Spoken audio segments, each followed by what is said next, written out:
live. Yo, what's up, y'all? Greetings. Welcome. Happy Wednesday night. I hope everybody is doing well on tonight, on this day. I hope you had a great day. Hey, it's smoking hot in Nashville on the day. And I'm sure depending on where you are, you were smoking hot too. It was humid as hell. But nevertheless, man, we have another great show for you all. Sit back, relax, get yourself together. If you're watching, share it, like it, share it with friends and family. Hey, let everybody know. We here. We up in this place. The Raw Approach is live. And also, we're going to have a special edition on tomorrow.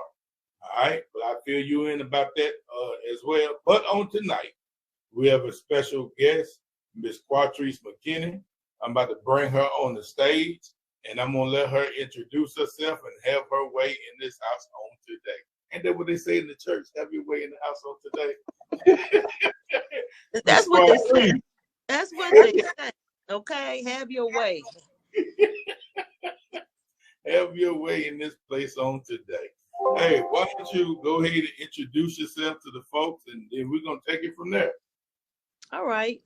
I'm Quatrece McKinney, and I live in Nashville. I am a native of Iowa. I'm originally from Iowa. Came to Nashville about 26 years ago, almost 27 years ago. So I've been here a very long time. So I'm a wife and a mother and professional, a Christian.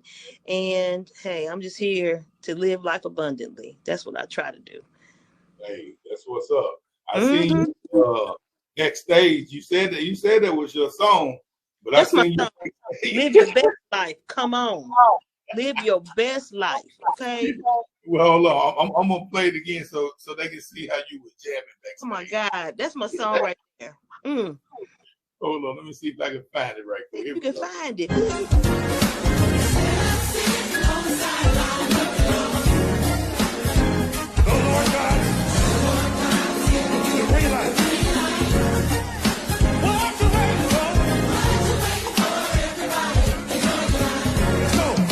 Hey.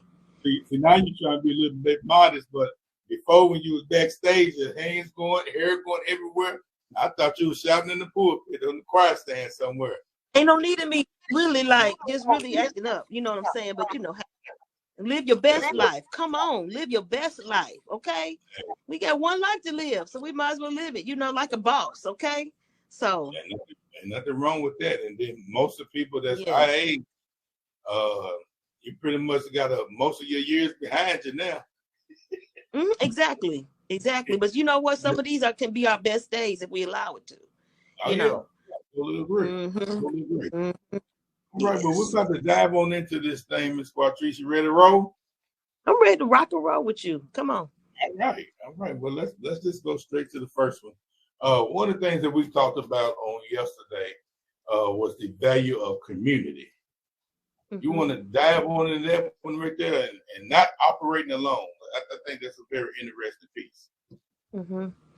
Yeah, I think there's power in numbers. And I think that oftentimes we live in a world, especially today, where we feel like it's a weakness to depend on other people. So we don't depend on other people. We want to do everything all by ourselves. So being independent is something that is flaunted in front of people. I can do this all by myself. I mean, there's songs where women can be independent. And I think there's some strength in independence, but I do feel like there's strength in community too. And so trying to figure out who our community is and being intentional in that. Your community ain't everybody. It's, I think the definition talks about it's a group of people who may live together or have some things in common or whatever. So I think for me, community has meant a lot. I love being alone, but one thing I do know is that I can't do things all by myself. And I don't care if it's at home, at work, with my extended family, my media family, my church. It's better whenever I can do things with trusted people in my community. And so it's just a camaraderie. that we can establish. And I feel like we need to learn how to be dependable. A community is dependable, and oftentimes we're not dependable people. And We as a times have community, changed. yeah, and we sit Times here have changed. leeching and eating off everybody else, and we don't want to contribute to the community, you Yeah. know. And a lot of time when we talk about that community piece, and first let me say this right here, you know, because this is what popped in my head, is everybody that's of your skin is not of your kin. Come on. Amen. You know, everybody is not necessary for you. Mm-hmm.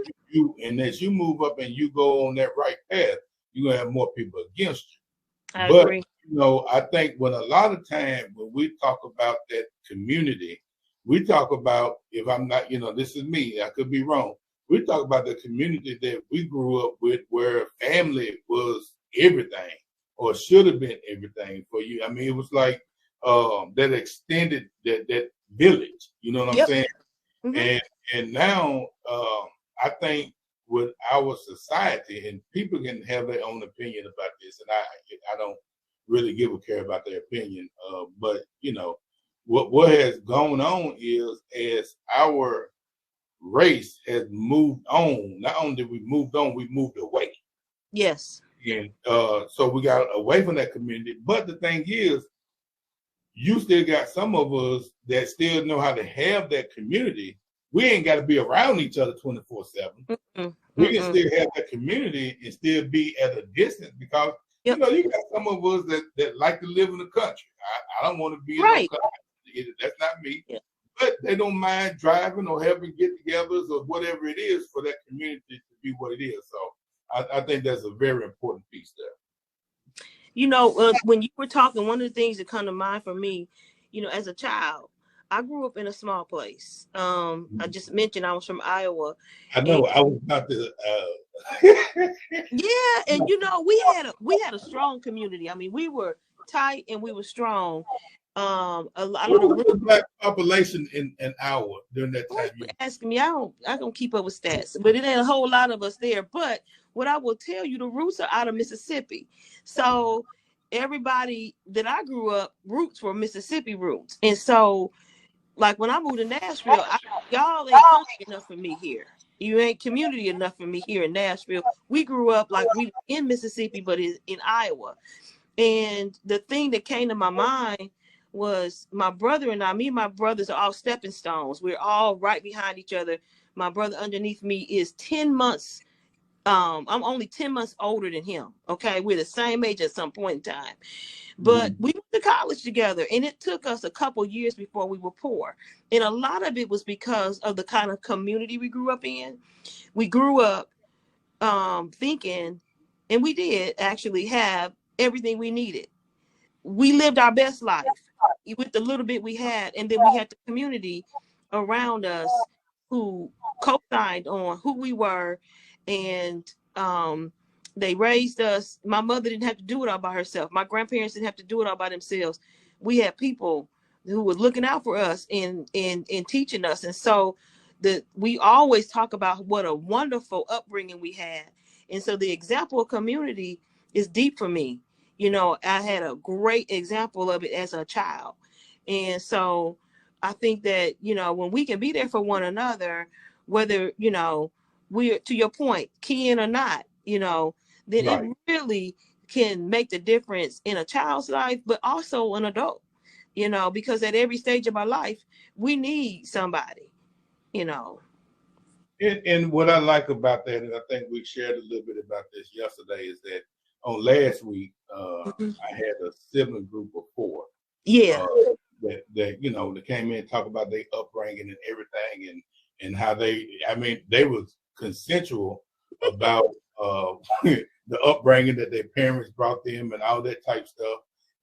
But it's so ironic that the old-fashioned upbringing that they had and that they dreaded and couldn't wait to get to college just to get away from it, was the upbringing that they cherished. And now the oldest son has kids, and he looked at himself as being identical to everything that his father done. So, and I think we talked about yesterday, there's a sibling group of 5 boys, 5 black young men that I wanted to try to get on the show.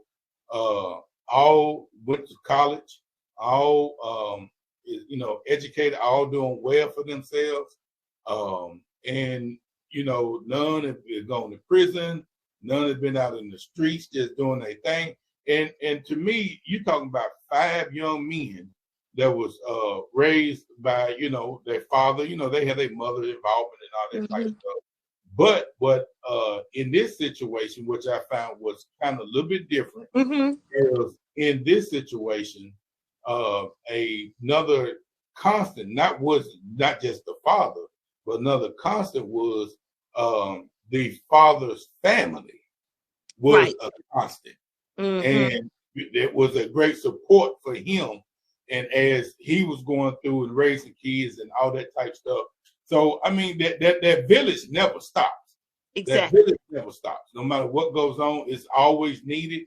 And you see it more now in the need of it from, I look at the kids that dealing with the detention center and kids that's in these residential homes, group homes. Even when you got the workers there, we still got to call on that village outside to help provide other services that we can't provide to them.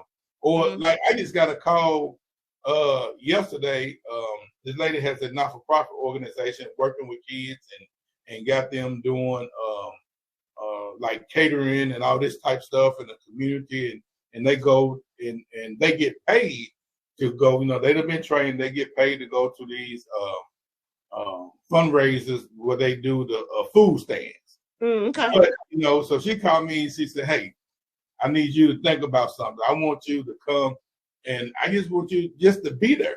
I don't need you to come and work. I don't need you to feel like you got to work. I just want you to be there because one, I think your presence make a big difference when dealing with these men and these young men. And then at sometimes she said you got that voice where you're gonna tell them, hey, come on." You know what I'm saying? And that voice, it's but the thing is, in that village, they have to see difference. They do. They have to see difference. And so many of these organizations that dealing with kids, it's still, no matter, even though it's for the benefit of the kid, most of them are female ran. Right. Female ran, female work, the whole 9 yards. And that male piece is missing. It's missing. Yep. And there's something we can get on when we get down to what you're doing and all that type of stuff. But I wanted to hop on this because this is something that you brought up yesterday, and I think it was very interesting. You talked about the uplifting of men. What exactly were you dealing with right there? Right. So again, reaching back to my upbringing. Okay. I grew up with a really strong family and several great examples of men and Black men in my life. Although my parents divorced when we were very, very young, my father wasn't there on a daily basis, but he was intermittently there. And in time, he has become around us even more as we grew older. But my mother, when we grew up, my mother didn't say not one bad thing about my dad. And she probably had a right to, but she never spoke ill of him, no matter what they were going through. Right. And it was 4 of us. And so what I know it did for me is, as a child, it did not allow me to adopt her issues or her whatever she went through onto me. Because a lot of times what we do is we are taking on things that other people are experiencing, and then we take it on as secondary trauma, and then we play it out in our lives, and we believe that. And I think that facts are facts, but I don't feel like it's fair to people when, especially men, when they are given a bad rap based on a relationship. Now, if you not right, you just not right. Okay. Right. You just not right. I mean, it's plenty of people ain't right. Men, and unfortunately women too.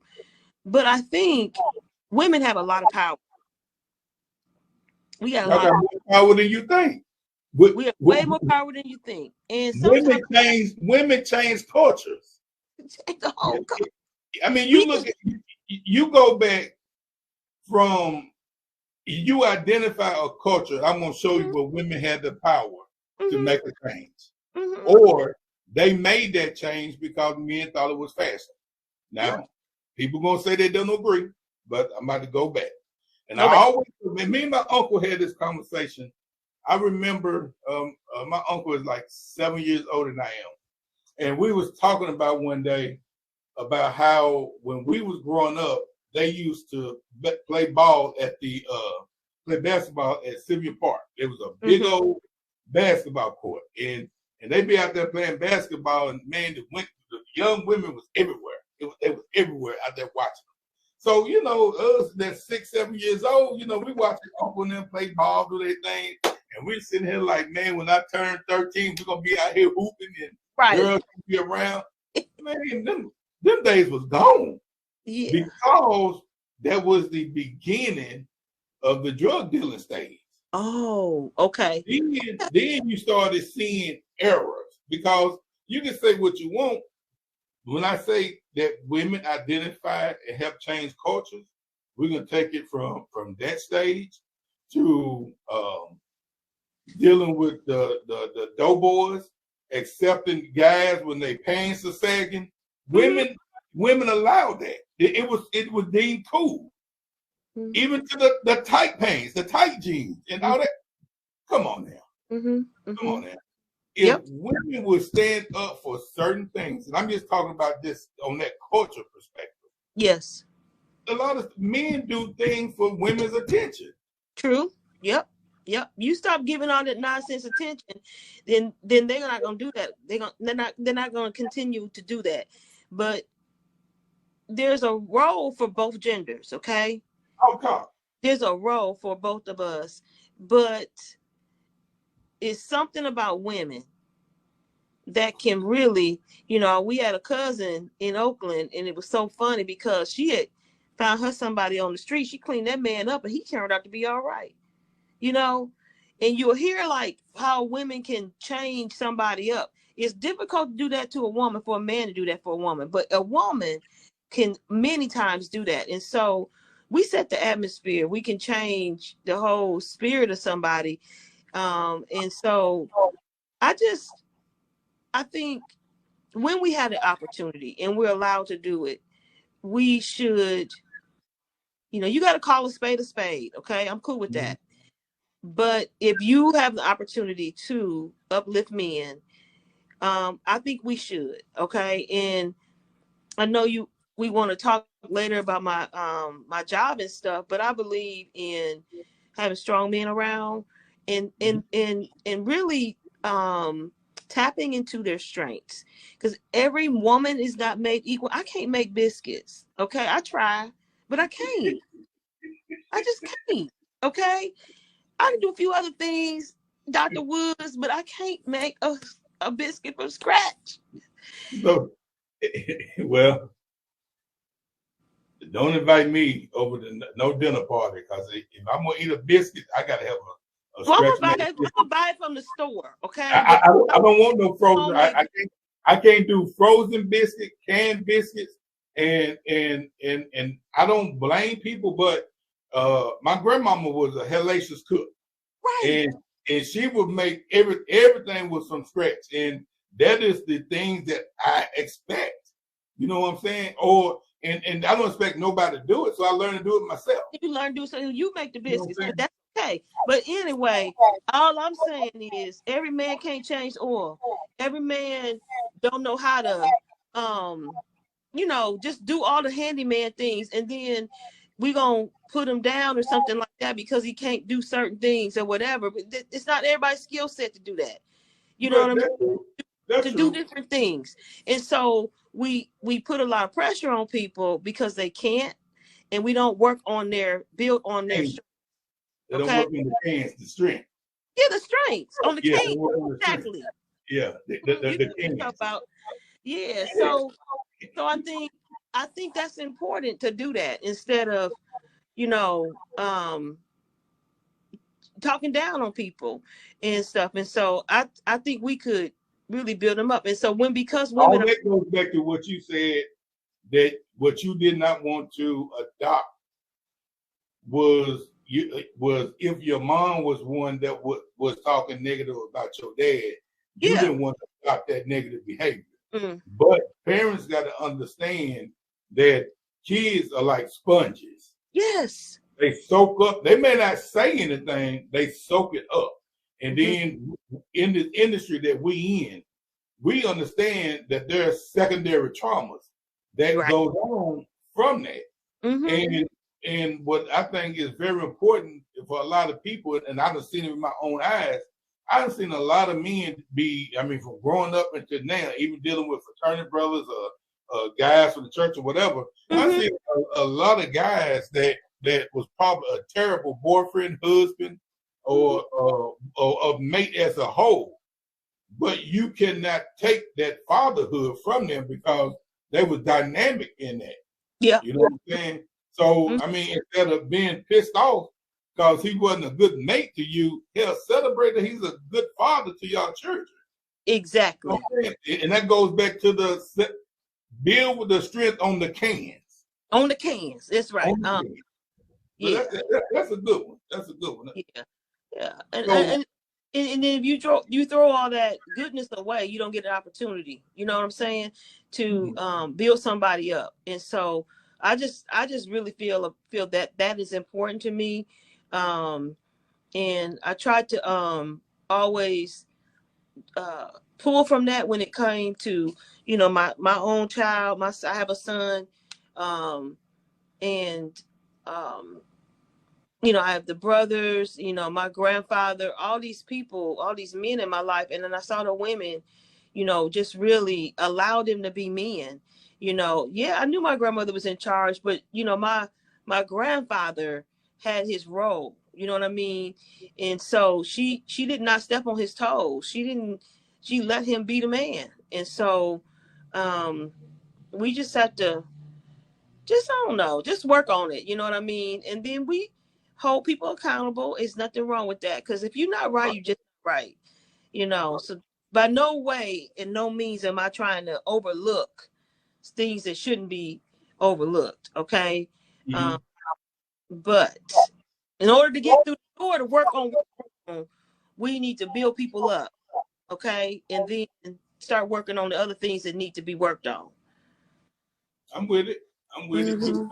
I see you, and speaking to you and knowing you for so many years. Long time. Long time. How did we even meet? What was it? When you were at DCS and DCS. And then, and of course, I was at Monroe Harding, but I feel like you also had a business too or something. I did Abundance Academy. Exactly. Yep. Yep. Okay. Yep. And then I started a little was it Bible study group at one time? Yes, you did. I forgot about that. You sure did. We had that going on. Yep. Then y'all start talking about you might want to become a pastor, open a church, and I said, "What time for this study to close?"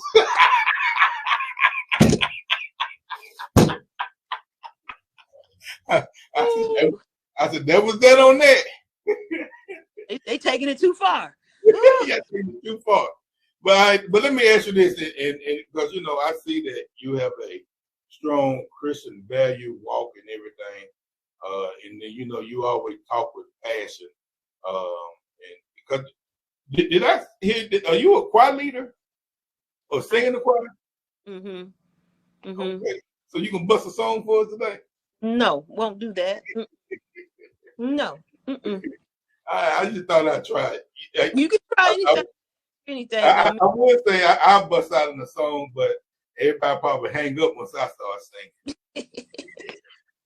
I love music. I love music and I like singing, but I'm not a lead singer. You know what I mean? Okay.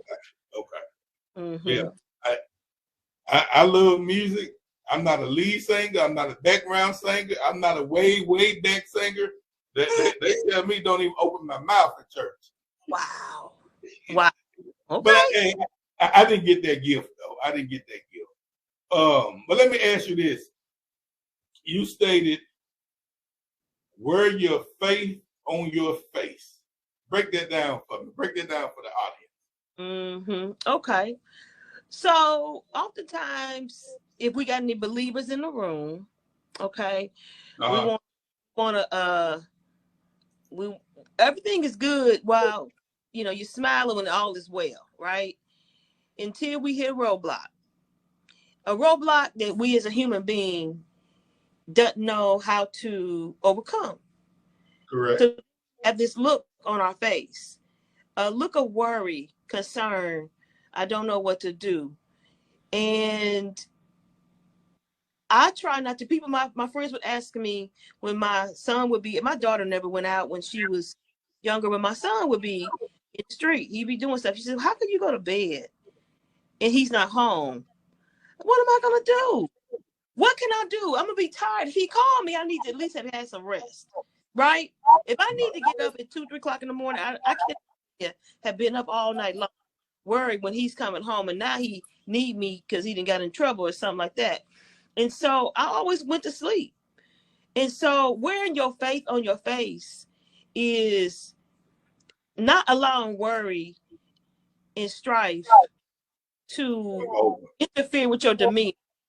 And so if we're a believer and we believe God can take care of things, then when we turn to him, that we're our faith, that he will take care of it on our face. Not believe that he's taking care of me and you and everything around us and all the situations, but then we look and worry.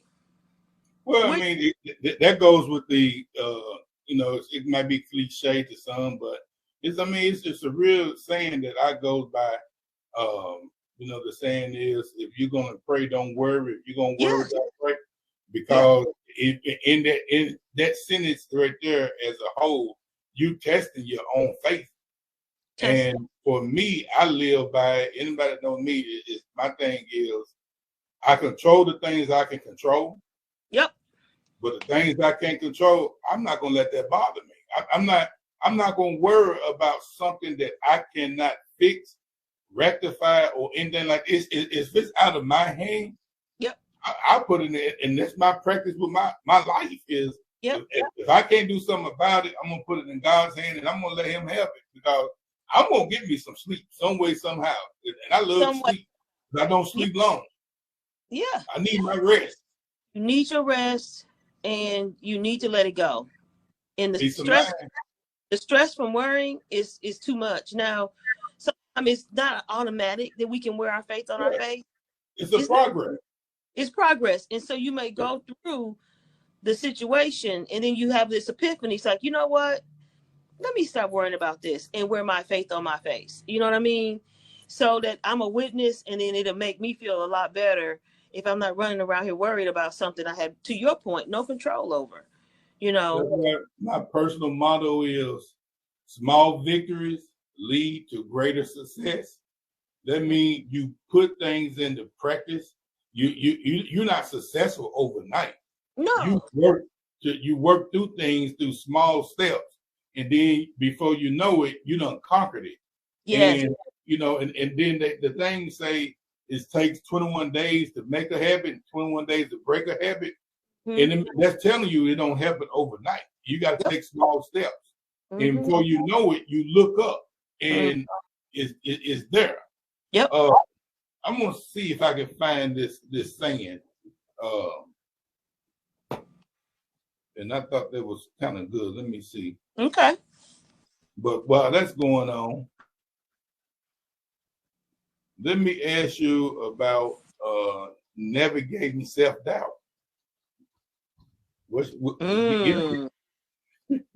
Man. Yeah, sometimes I'm not the most. I may appear to be very confident, but I could have a lot of self-doubt inside. And so that's really a conversation with yourself. That you believe that you can do certain things. And when I have an awareness that I really don't talk to people about, because I'm like, there's revelation happening for me all over the place. It's really interesting how somebody may say something, I may hear something, I may see a movie, a commercial, hear a song, just hear a sermon, just it could be anything, and it'd be like, I cannot believe that. So when I have the self-doubt, I'm okay. When I have the self-doubt, somebody's outside. When I have the self-doubt, I'm feeling like, wow, in the moment, what am I going to do? But then in time, something Right. happened, kind of revealed to me that, I can do this. And so I think that when you think about the community that you have, when we go back to one of our first conversations or questions, if you live in a community that is going to put you down all the time, then it's going to perpetuate self-doubt too. Happen to live in a community or have a circle of people around me that they inspire me even when they don't know they're inspiring me, right? And so I really appreciate that. And so it's a beautiful thing, so yeah. Well, and I think as a whole, there's nothing wrong with going through self-doubt. You know what I'm saying? Right. Because self-doubt is just really putting things in your. Those kids talked about that last week. Navigating self-doubt and the things that they had to go through. Like one of them was talking about, she was talking about the medical school's process, and but at the end of the day, she had to accept it and make things happen, make things move, and learn that even with dealing with self-doubt, you got to prepare yourself in small portions, small steps, in order for you to get past that doubt, because that doubt comes from somewhere. You know what I'm saying? And doubt, being in doubt is always not a bad thing. It's just saying that you are preparing yourself to do something that you have never done before. Right. And anytime you have done something, you become more and more confident in that new way of doing that new thing. And now if you have moved on and you done got over that obstacle, now you can tell somebody else how you got over that situation as they going through that self-doubt or dealing with that obstacle. You know Absolutely. What I'm saying? So that's a great thing. So this was the thing that the young lady posted yesterday. Last week, and this was on her post, and I thought this was very good. It was a saying that said, day-to-day consistency looks like nothing special is happening until one day you pause, reflect, and notice everything is different and better. Keep going. And I thought that was dynamic, and I thought that was perfect. So let me say it again.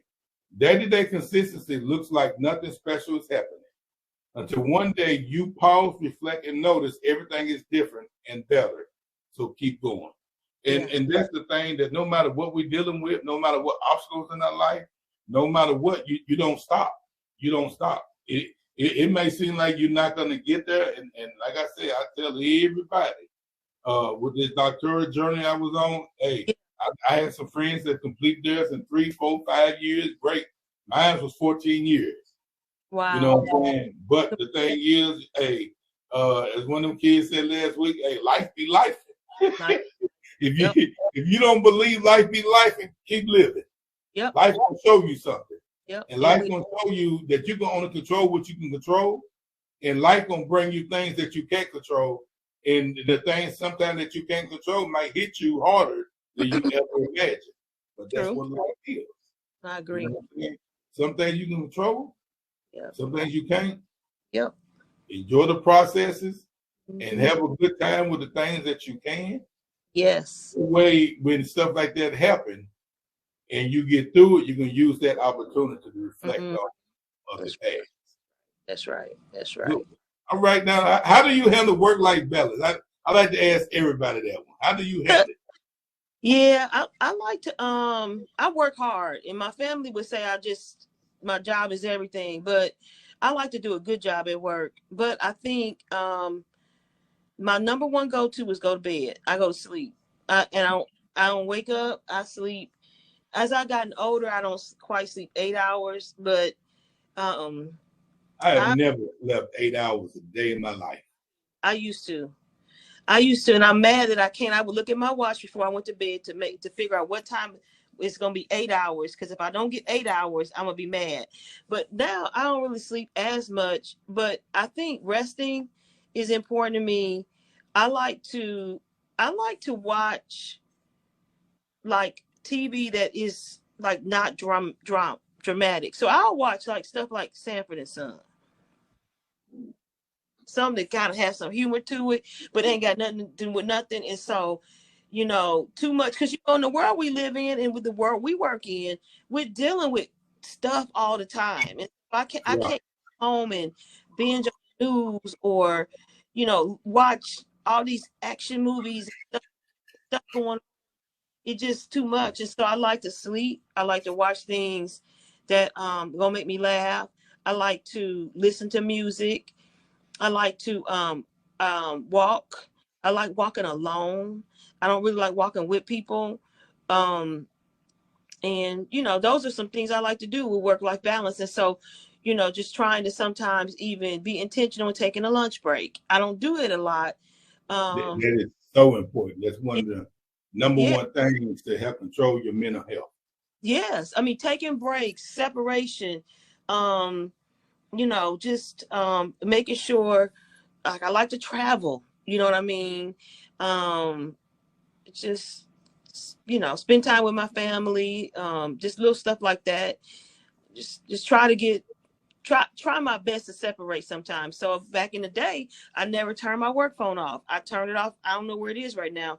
So just letting go, of what's happening. And, my family will say when she's at work, we can't even reach her. Well, because if I'm in something, I'm in something. You know what I Right. mean? I'm there. And so a lot of times the distractions, I kind of have these blinders on. And so because I'm doing what I'm supposed to be doing. And so I try to do a better job of disassociating at home from work, even though it can be hard. Yeah. So, Yeah, I mean, it can be very difficult, and that's one of the yeah. things I noticed with a lot of people that's in the industry is that Mm-hmm. dealing with kids in the industry is that it's hard because as you go up in leadership, it's part of your job and your duty to really have that phone Yeah. on because you never know what may or may not happen, and go from there. Exactly. So it is. It Right. is. So I understand. Right. But another big thing of being with and dealing with another thing to help with mental health issues and to help put yourself in a better place. Mental health. I forgot the mental health department. They talked about one of the things that you can do is totally unplug. Sometimes you have to totally unplug and do that separation. You know how I used to hear people back when I was growing up talk about how when they was leaving work, they used that time for meditation before they got home Yep. to separate from work to prepare for home.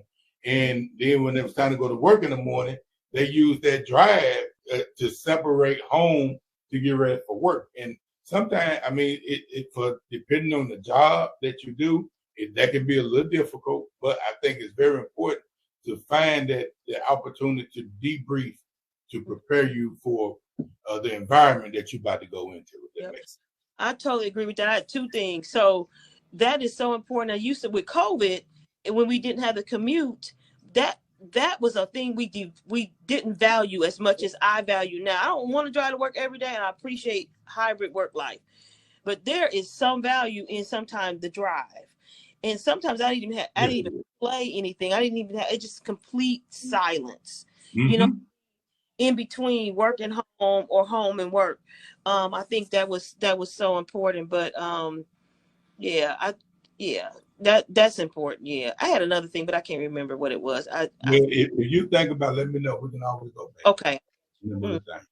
So let's talk about your duties. You're the VP of programs at Monroe Harding. What does that detail? Your duties, your tasks. What does that look like? Well, I oversee 3 programs. We oversee our foster care program, our independent living housing program, and our resource center. Um, I have dynamic leaders in all those that are over those programs. So, it is really walking alongside those senior directors and being thought partners because they know their jobs. And Right. so, overseeing that, being a support to our CEO. And then a lot of it is like the community engagement, connecting in the community, assisting with a lot of decision making, higher level decision making, grant writing. I don't do the grant writing, but I'm an informant, you could say, of like how would we do this or that? You know what I mean? And just kind of talking through it, but also being a contributor. I call it a contributor as well in the grant writing space for Monroe Harding. But it's a lot of collaboration and advocating and modeling. Yeah. Not for the senior staff, but also all the staff.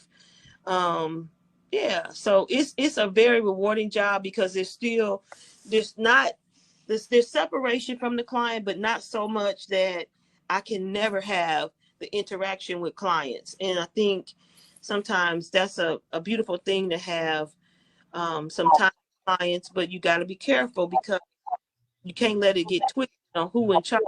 In my opinion, the direct staff, and I don't want to make them mad. I never have wanted to make, you got to advocate for them, but you cannot step on toes. Although you're trying to lead and guide the path of the programs, you got to listen to the people. And most of the time they know their job better than anybody else. So just, That's very valuable information. And one of the findings in my dissertation was that a lot of people have forgotten about the importance of the frontline workers. Yeah. People don't understand the frontline workers is the one that's doing the information and dealing with the clientele every day. I had a facility that I went and done an audit at, and they were trying to figure out why, when they was having these team meetings with these kids, it was taking them almost a whole month to go through all their kids and their team meetings. And then somebody came up with this great idea. Why don't we bring the frontline staff in and get their input? They dealing with the kids every day. Let's see what they thoughts were. Exactly. When they began to put that in the frontline staff hands, the frontline staff took it and ran with it. And what I mean is they began to set up, so where it was taking them a month, they were able to do it in one day. Because now you got a frontline staff that was looking forward to coming to the team meeting. You got a frontline worker staff that didn't mind coming in. They got out third shift. They didn't mind coming in and talking to them kids and about the kids, what they were doing. Or you had them that began to, because this was a wilderness program, that the frontline staff was set up the transportation to get them from one spot to another so everything could be seamless. But when they were trying to do it without the frontline staff, the kids were getting frustrated because they felt they didn't have adequate information that was being reported about them. And then to the kids, it felt like it was he say, she say. So to show you how this went from just a blah blah meeting, it went from that blah blah meeting to the kids. They knew that they had this meeting once a month, that they would dress up like they're going to an interview. So they took ownership. You see what I'm saying? But that's how you change cultures. You got to bring everybody, get everybody involved. Once their frontline workers got involved, guess who took more ownership of the situation? The kids took more ownership of their plans. And then they start dressing up like they were going to an interview. That's half the battle, is for them to prepare themselves right there. I mean, once you got to that point, that whole program changed. Their program became self-sufficient. Just because somebody that came in with a different approach was like, why are they not involved? Got them involved, it changed the program. And that's what I always try to let people know is everybody's voice is worthy to be really, heard one way or another. I agree. Even though you may not want to use it, but at least you can have them give their 2 cents, and at least you got it to draw on. You may not use it within the first 3-4 months, but a year down the road, at least you got enough information that, hey, you know, one of the steps said A, B, C, D, E. Yep. Maybe we can try that. You know what I'm saying? So if it's a perfect example how a program can change for the better. You can listen and then not act. And so if you're listening and then you don't respond appropriately, that's not good either, because that's not building trust. So you didn't hear me. You know what I'm saying? And so you can't really move on everything that happens and is said, but you do what you can. You know what I mean? Yeah.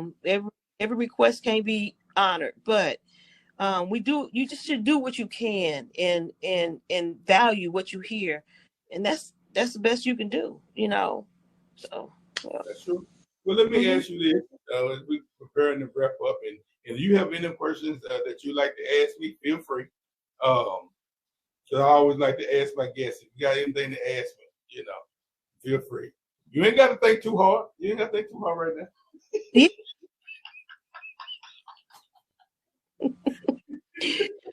Yeah.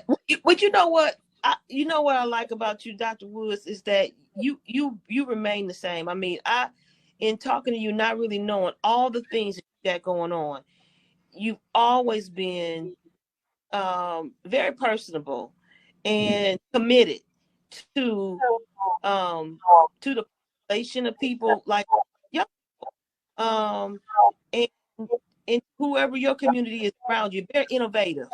You know what I mean? And so I think you know, maybe the question is, how do you keep the spice in your life? How do you do that?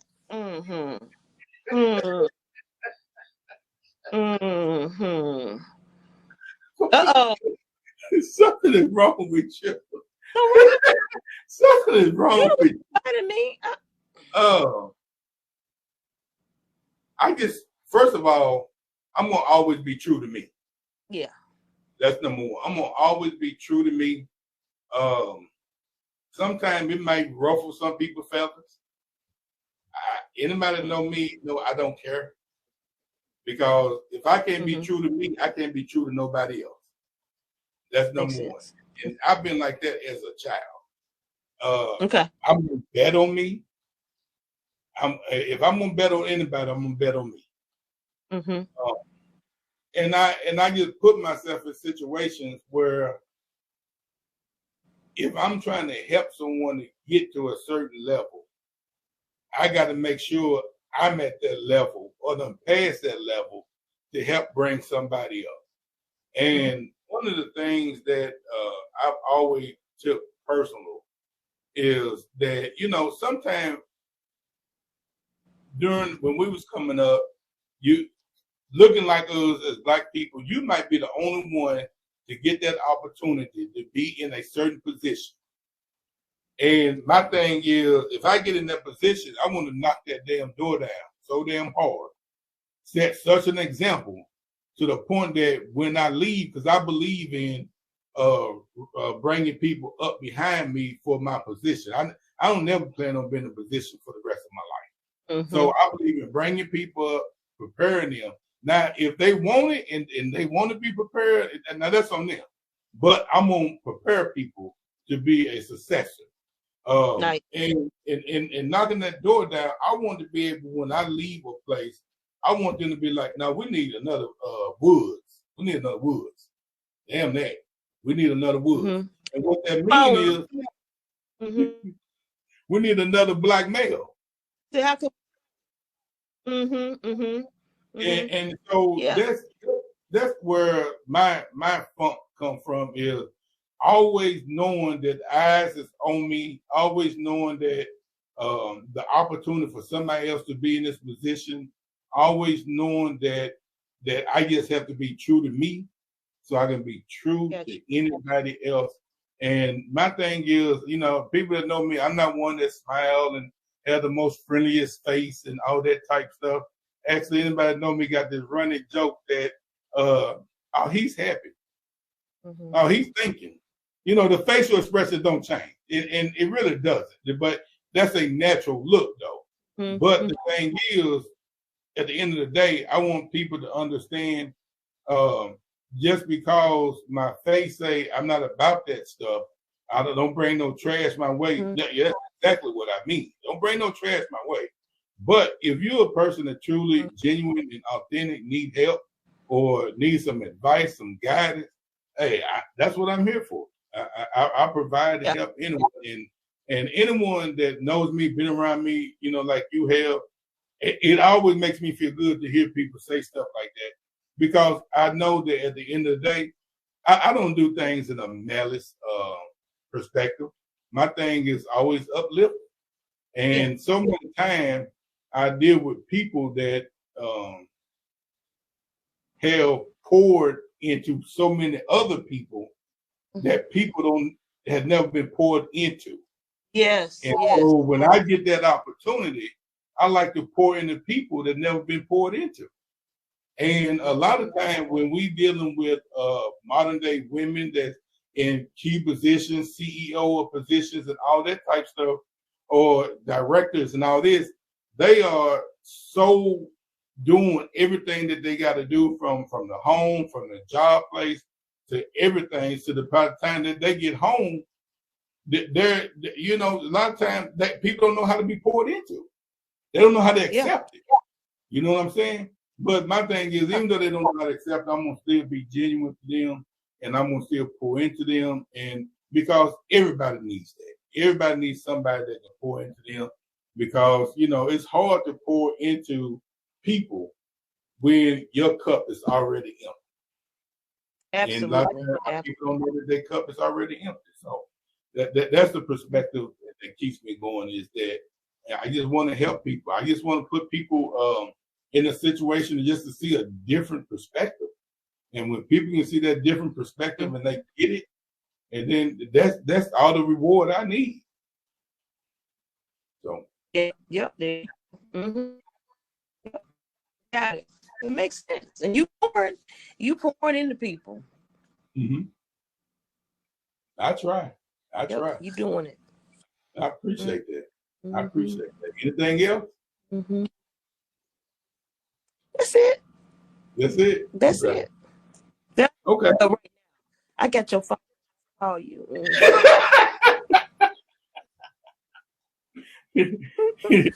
Hey, whatever you said, I could barely hear it because I think your Wi-Fi is breaking up over there.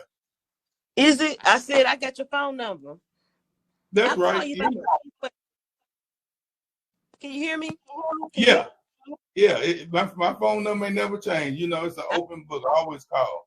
I'm here to help any day on body. That's how I do. So before we wrap it up, do you have anything that you want to leave with the audience before we get up out of here?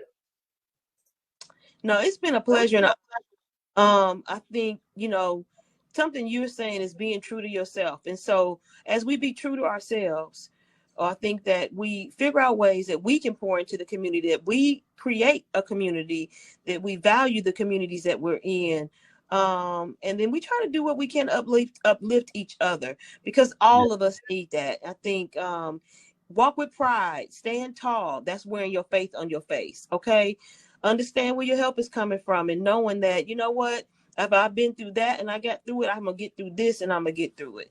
And so we can do the things that we aspire to and put our minds to. We just got to surround ourselves with the right people and keep on pushing, keep on keeping on. Yep. I tell people, you say surround yourself with the right people. The sad part is, as you get older, you find out that the right people is become smaller, and smaller. Mm-hmm. And that's okay. It's okay. Because that means that you are sometimes moving outside of that circle. And that circle sometimes is, the old saying is, if you're the smartest person in that circle, it's time to get out that circle. Absolutely.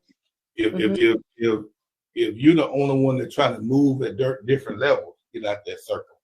Mm-hmm. You know what I'm saying? Because what I have learned, and I continue to share this with people, and this is my closing remark, is that always remember, when you're trying to move to new levels, there's going to be new devils. If you think there's not a new devil that's going to be sitting there waiting on you, you as foolish as that person that think there's no such thing as a devil. Because as you are working your purpose, there's people that don't want you to be in your purpose. Yep. If people don't, so you got to understand, as you are moving, people, if people can see your next level because it's in you, there's people that's gonna be like, man, I'm gonna do what I can do to prevent that next level. Absolutely. There'll always be haters. So that's my thing is for my people, keep your eyes open. Yep, I agree. Enjoy the process of going to that next level, but be wise enough to know that there's a new devil at that new level. I agree. Yep. All right. Anything else? No, sir. All right. Well, we're gonna wrap it up. I thank you for being with us today. It was wonderful. And just anytime, reach out to me if there's anything that you need. I'm nothing but a phone call away. Absolutely. To my audience, hey, we're gonna have a special presentation on tomorrow, a special live tomorrow at 8:00. We're gonna have another one. We're dealing with Coach Dedrick Moffitt as they preparing to go to their day period.